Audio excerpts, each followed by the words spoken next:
وزارت کار درو یا فرانسا را گهاند کو وزیر وی کار درو دهل پاریس پیشوازی وزیر درو حکومت دمکی اسعد شیبانی کرد. وزارت فرانسا گوت کو وان هر دو آلیان دانوستاندنین دناور حکومت دمکی و هزن سوریا دموکراتیک ده گوتوبیش کرنه.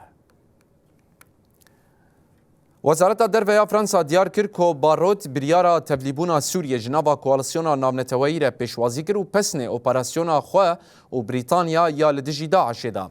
باروت گوتیه که فرانسا دواره پیک آنینا لپرسینه که گشتی در حق سوجن لپراوا سوریه و سویدای ده پشگیریه ده حکومت دمکی.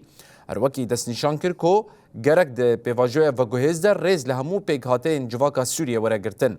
وزارت درو یا فرانسا اشکره کرد که هر دو آلیان بحثا پیدویا لحفکرنا به اسرائیل را و همجی دانوستاندنین حکومت دمکی و هزن سوریا دموکراتیک کرنه دا که پیمانا ده آداره پیکوره.